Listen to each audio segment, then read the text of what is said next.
Okay, good afternoon, class. Thank you for joining.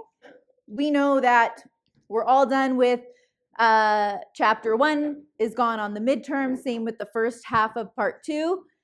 And then last class with Colin and Elizabeth, we finished the section on torts. So we talked about occupier's liability, nuisance, negligence. Those were the last of the torts. We're now moving on to the last section of the class, which is contracts.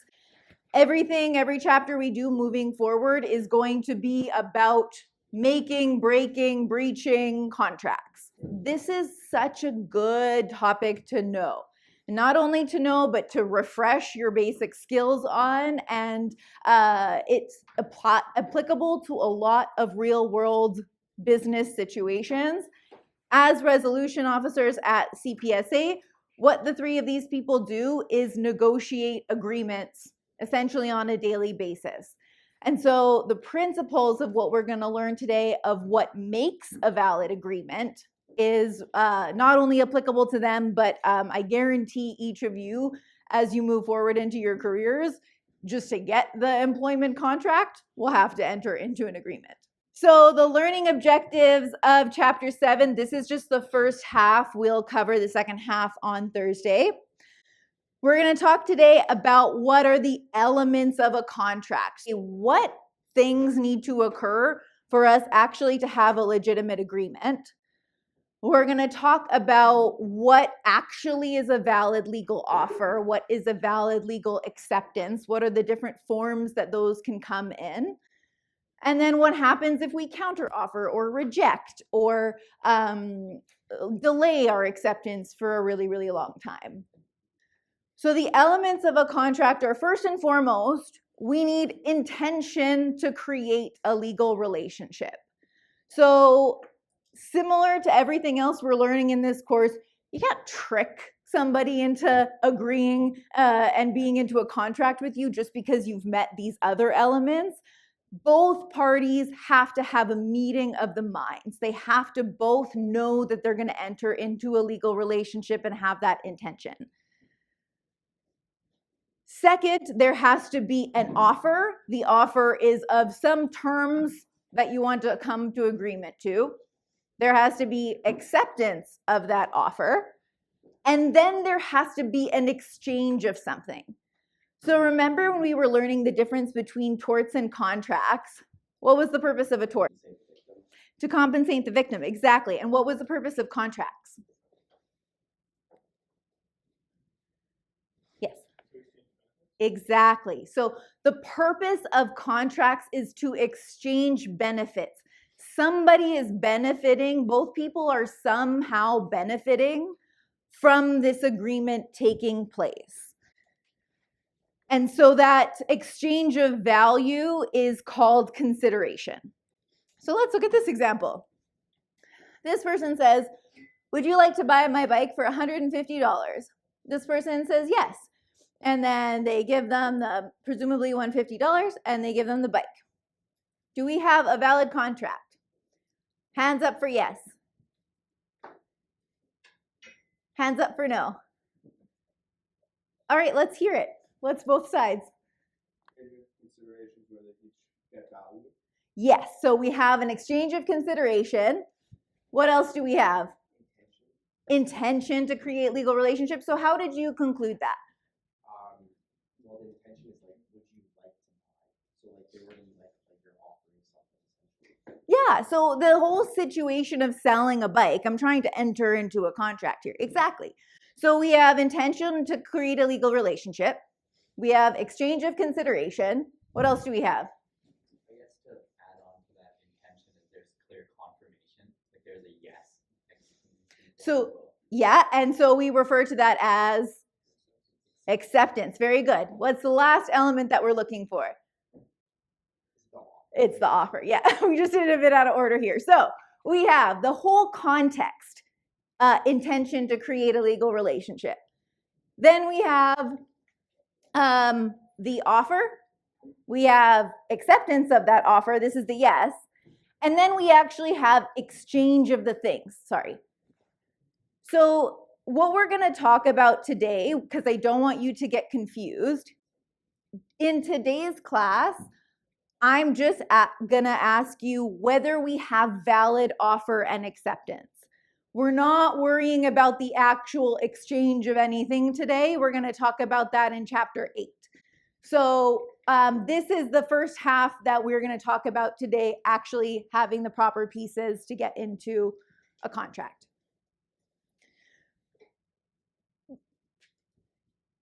A topic that I didn't know if I should stick this at the beginning or the end. I went with the beginning.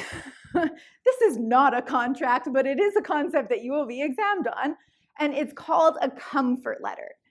And so this is really to illustrate the differences between legal intention and non-legal intention. So sometimes we want somebody to agree to something in writing, but it's not necessarily a contract or an agreement because you don't have those terms or exchange of value that you would have in a contract. So in those cases, we can do what's called a comfort letter, which is not a legally binding document, but is essentially a promise of some sort of facts in writing. And so if in this example, this person is applying to for an apartment, and the landlord wants to confirm that they have a job, just like Ishan was saying. The comfort letter then says, I confirm that Bob is employed at my business. Why does this matter? It's a moral obligation, not a legal obligation. What you put on the line if you're a business person, so if you're that employer verifying the person's employment, what you're putting on the line is your reputation. And for academic purposes, when we have these conversations, it's all fun and games to say, oh, you could technically, could you write a comfort letter that says anything because it's not legally binding, or could you mislead somebody, or all these things. You can do whatever you want. However, your reputation as a business person is going to follow you, and you need to be much more careful about that, in my view, than you do about nitpicking loopholes in the law. And so if this person ultimately finds out that it was just a summer position and they were unemployed 2 weeks later, the only outcome of this is they're going to never rely on that corporation to give a letter again. Any questions on comfort letters? How is it comforting if there's no legal obligation? Like if it's just like a kindness, it's like how's that different from you just like verbally saying like, oh yeah, I promise this to you? Yeah, it's a good question. So it's not legally binding, meaning I can't take you to court. So I can't really enforce it. You're right. That's not that much security. But it is something.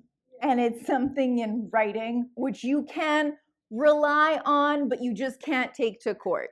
So if I'm renting out my basement and it's just comforting for me to know that the person is employed rather than not trying anything at all, it's good for those situations. You don't have to hire a lawyer. It's much less expensive. But your point is really good, because when we're talking about risk management as a business person as a whole, if this is something very important with a lot of money on the line, we want an actual contract. We don't want a comfort letter. But for situations where it would be like nice to have, a comfort letter would be helpful. But you're thinking like a lawyer. It's not legally binding. We're not happy about that. Anything else? Great. Okay, so now back to our selling our bike example. I have the same question for you, but what if I add these facts? That was just water.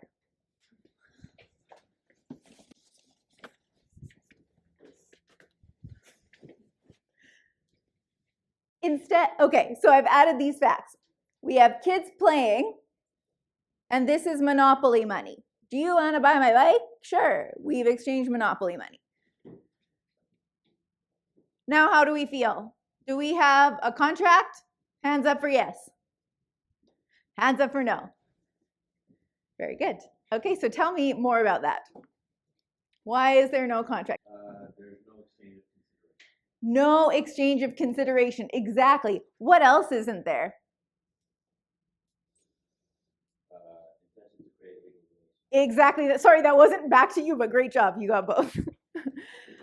So when we are thinking about the whole context, the intent, there are two general contexts that you're going to fall into: family or social, or business or commercial. If we're in a family or social setting and it's starting to look like we have offer and acceptance and maybe potential exchange, our default assumption in that context is that it's not legally binding, it's not a contract. On the other hand, if it's a commercial context, we assume there's intention for legal relationships. And both of these things are an objective test. And who remembers what we mean by the objective test? Like a reasonable person who do that or assume that it's legal or legally binding. Yes, yes, yes. So when we're looking at an objective test, we're looking at what would the reasonable person say about this? And so here we're asking, would a reasonable person think that there was intent to create a legal relationship here? So the actual offer starts negotiation. So the offer is going to put forward the terms that you want to be bound to. It's very important for those of you who mostly want to be future lawyers, but also for future business people. The terms of your offer are very important. What you put when you're giving an offer, it means that if the person accepts it, you are going to be bound by that offer. So what does that mean? My offer better be exactly what I want this agreement to look like. And if it's not and they agree, I'm bound to a contract that's not good. So you have to be really diligent with your wording and your intention there. As soon as there is acceptance, valid acceptance, which we'll learn about today, of an offer, then we have a contract. The person who makes the offer is called the offerer. The person who receives the offer is called the offeree. I have been practicing law for 8 years. I have never used those words, but there they are. So if we have Jillian and Todd, and they're talking about opening a bakery, each with 50% ownership. Jillian doesn't have the money to put up, so instead she says, I'm going to work there during the days for free, and you put up the money, and then we'll be shared owners on that basis. Todd says, that sounds great, but I'm not going to let you work for free. I at least want you getting minimum wage. Do we have a valid offer and acceptance here? Yeah, back there. There's no acceptance. That's right. Can you elaborate on that? Because Todd insists that Jillian be paid, but Jillian is. So here, you guys are absolutely right. There's no acceptance yet. What we have is negotiation. So here, we have an offer. Here, we have another offer. Because remember, an offer means you are accepting the terms that I'm offering. As soon as you're changing the terms in any way, whether it's a deadline, whether it's the amount of time, anything that's not my original offer is a counter offer. And a counter offer kills the original offer. So the element we were missing here was acceptance. If Jill chimes in after that and says, great, we have a deal, then we have the last thing that we need for valid offer and acceptance. Any questions there? Now, to make things a little bit more interesting, there is a difference between an offer and an invitation. As we just learned, an offer means if you agree to this, we have a deal, we're done. An invitation, for example, an advertisement, a sale, a price tag, an auction. An invitation means I'm open to receiving offers from you. And so when I get one of those invitations, so if I post a sale for shoes and somebody comes to buy the shoe, are they accepting my offer or are they making an offer? Yes, and that's exactly right. So if I have an advertisement or a sale for something, it's saying, come take a look at this. Come make me an offer to buy this. Can anybody surmise why that is an invitation and not an offer? So why is it that we wouldn't have a contract if I put up an ad? Yes. Because you're not obligated to buy it once you go in. Yes, you're not obligated to buy it once you go in. What else? Yeah, absolutely. We don't have any clarity on who the parties to that contract are at that stage. The other thing that is important about an invitation compared to an offer is that the next communication, this is actually from my Law of Contracts textbook from law school, and it says the distinction between an invitation and an offer is there is an assumption that if it's an offer, the next communication will bind the contract. And that's not the case with an ad. As you guys said, an ad is great. You might come and check it out. You might come and I might be sold out. There's a lot of elements that haven't yet occurred there. So if we're auctioning off this piece of artwork, is this an invitation or an offer? Hands up for an invitation. Good. Hands up for offer. Good. So yes, that's an invitation. Sale for this painting. Hands up for invitation. Hands up for offer. Why do we think either? I would say it's an invitation because it looks like it's just like a normal sale, so it doesn't seem like anyone's obligated to buy. It seems like it's just something you can still come to check out. Exactly, yes. Anybody have anything different to say or questions? So yeah, generally if it's an ad, it is an invitation. So let's try this one. Marcus is selling his PS4 and posted it on Facebook Marketplace for $250. Lindy messages Marcus asking if he will accept $200. Amy messages that she will pay the $250. Is there valid offer and acceptance? And if so, with who? I think there's two, they're both valid offers, but there's no acceptance to it. Great. Anybody think anything different? That's exactly right. So here, because it's an invitation, because selling on this marketplace is an invitation, even though Amy is willing, like you could say, oh, she accepted the $250, but that would only be the case if it was an offer to begin with. Since it was an invitation, Amy has come in and made a really good offer, but there hasn't yet been acceptance, therefore there is no agreement yet. Does that make sense? When I'm making an offer, so for example, if these guys are doing a resolution and they need a physician to provide verification that they've stopped services, you can either say, I would like you to provide verification that you've stopped services. Or you could say, I would like you to provide verification by the end of the month.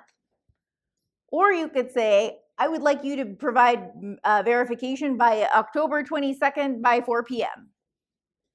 The difference between those is that the ones with deadlines, the clearer deadlines, is a firm offer. And what that means is that my offer remains open until this deadline.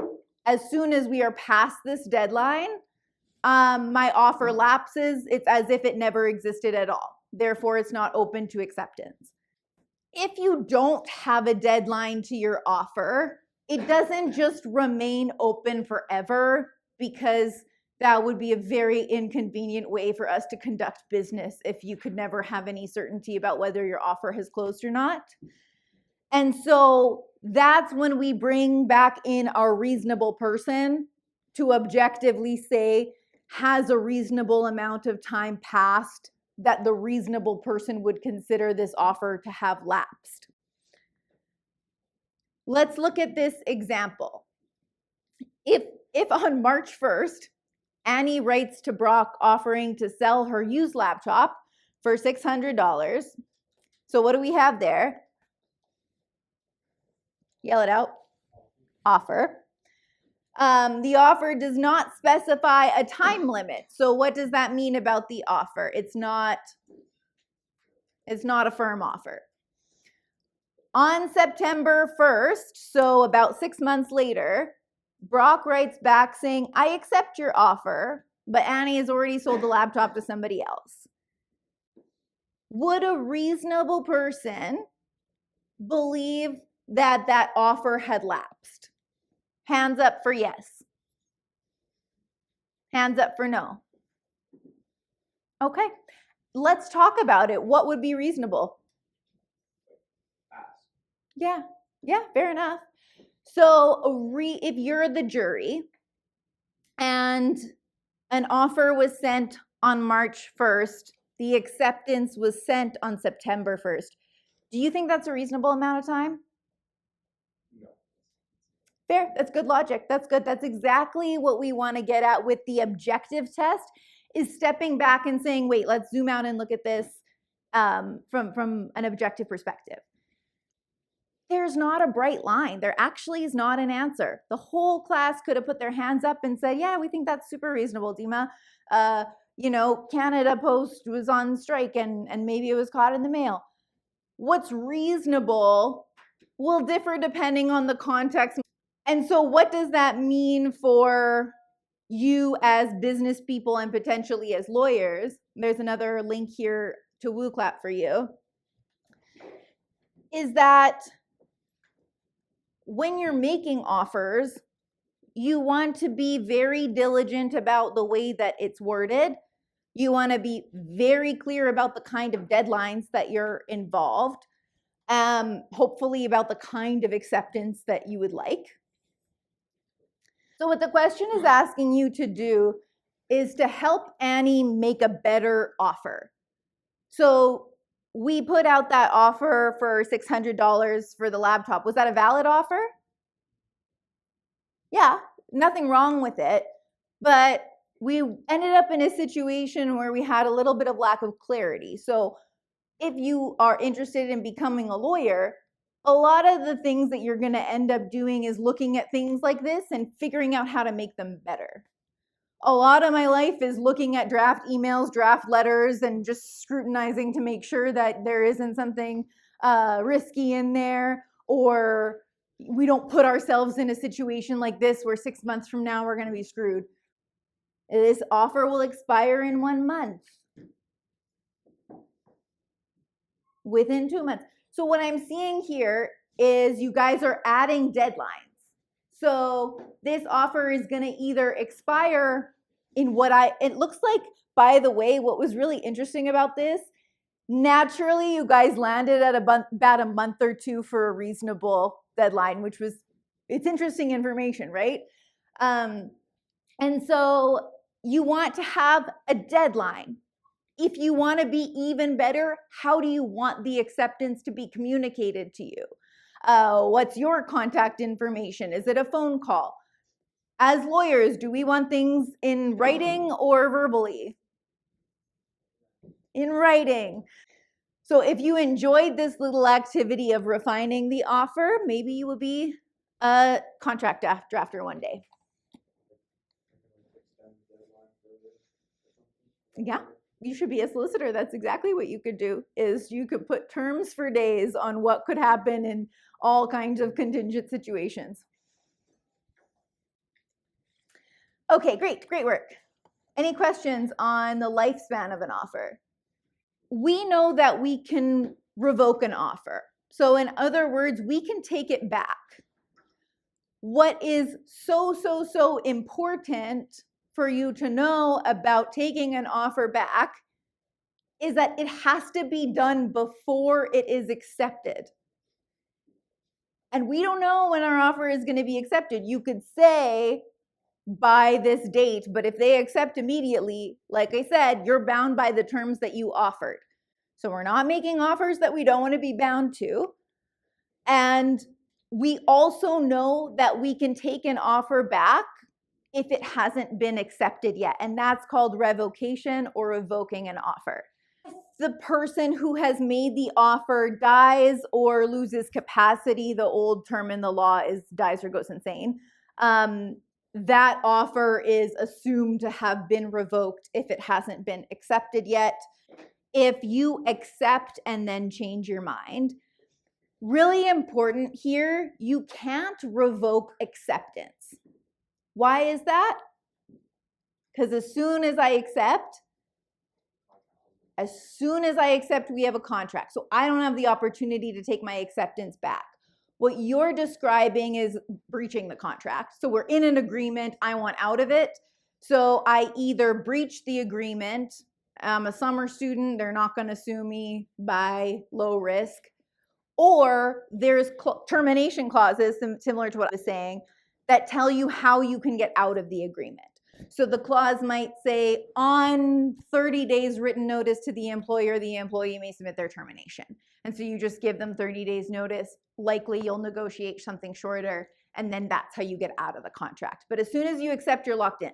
Great question. So if the offerer is acting as a representative for a corporation and you are not the entire corporation, then the effect of death does not reduce the offer. So for example, I can hire resolution officers on behalf of CPSA. It's not me personally making the offer. I'm making the offer on CPSA's behalf. So if I select a successful candidate, communicate that to HR, and then get hit by a bus on the way home, that offer is still valid. But if I make an offer to my neighbor's daughter to shovel my snow, and then I get hit by a bus, that offer is considered to be revoked because that depends on me being there to fulfill the agreement. Good question. Excellent question. So generally speaking, only the person who made the offer can revoke the offer. If we're acting on behalf of an organization, yes, multiple people might have the authority to revoke that offer. Any other questions? Good. And as I mentioned earlier, if you modify your own offer, so it's not a counter offer, but if you just change your offer before it's accepted, that also has the effect of revoking your original offer. Okay, we're back to our bike. Would you like to buy my bike for $150? And the person is thinking, and they go, never mind, I'm just going to keep it. Is that valid revocation? Hands up for yes. Good. Hands up for no. Great. Why is that valid? Yes.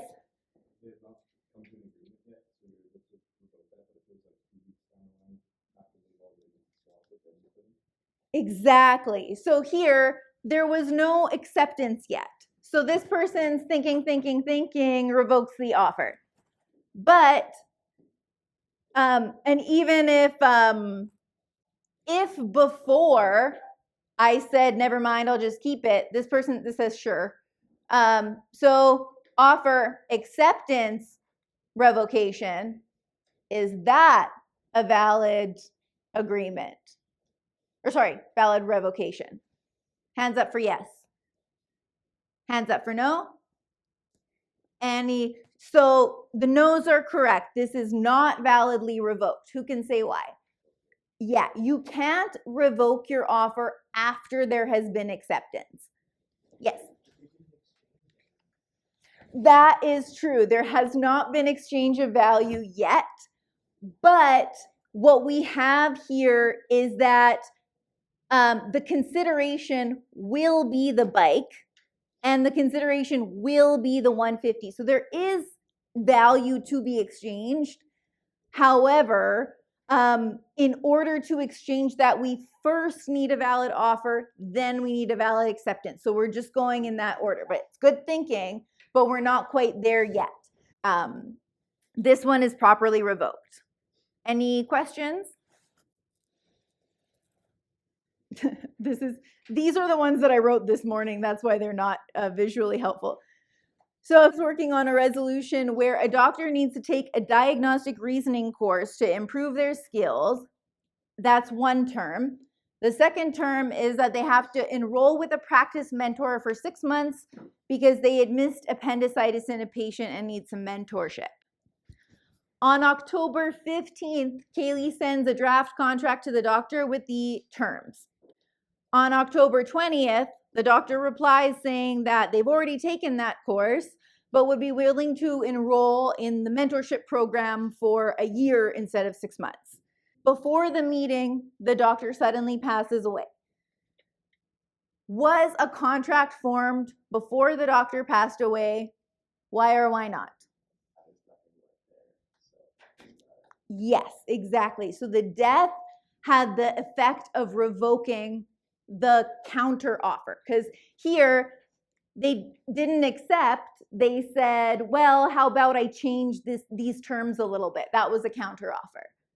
And then the counter offer wasn't accepted yet because they didn't have a chance to meet with the legal team. Legal team's very busy at the university.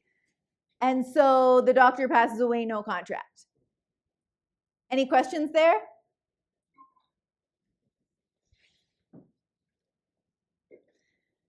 So counter offer, we've talked about this a couple of times, is when the offeree responds with different terms. It rejects the offer, creates a new one. So if I say, do you want to buy the bike for $150? You say $85, that's your counter offer. If Courtney is working on a resolution where a doctor needs to create a clinic policy for charging patients for uninsured services. So we get complaints a lot that people had to pay out of pocket for certain services and they weren't fairly warned by their physician or they didn't understand the warning.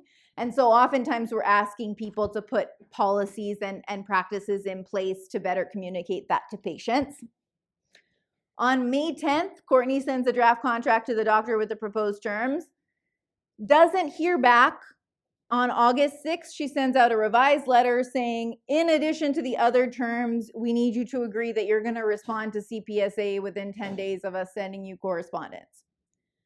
On October 20th, the doctor replies saying that they agree to the May 10 offer. Is there a valid contract? Hands up for yes. Hands up for no. Very good. So explain why. Yes? Because by sending out a new offer, the order is no longer valid. Yes, exactly. So even though there was no counter offer, Courtney revised her offer. So on August 6th, when she added a term, it completely revokes that original offer.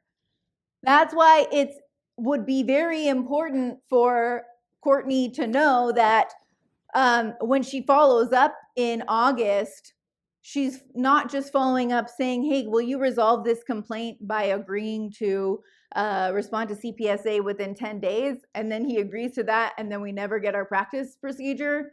Whoops, that can happen. Hasn't with Courtney, very diligent.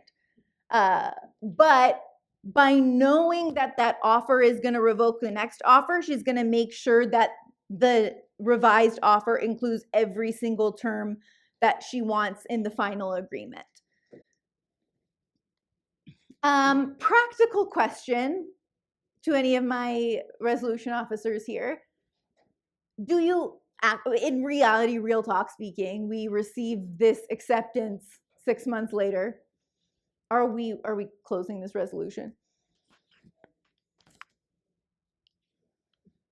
Yeah, yeah. We're still in close. Yeah, still we're- getting it. Yeah, in reality, we're closing the file because we have to be practical. We want these things wrapped up in a bow. We're not trying to litigate everything to the greatest extent. We're trying to be practical. But academically speaking, we would not have an agreement.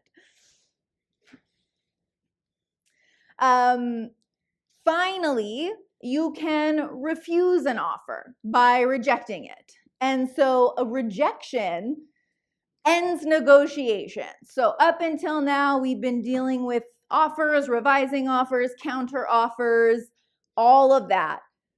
But of course, another situation is, do you want to buy my bike for $150? The person says no. And then we're done. And so rejecting an offer puts an end to all negotiation. Any questions?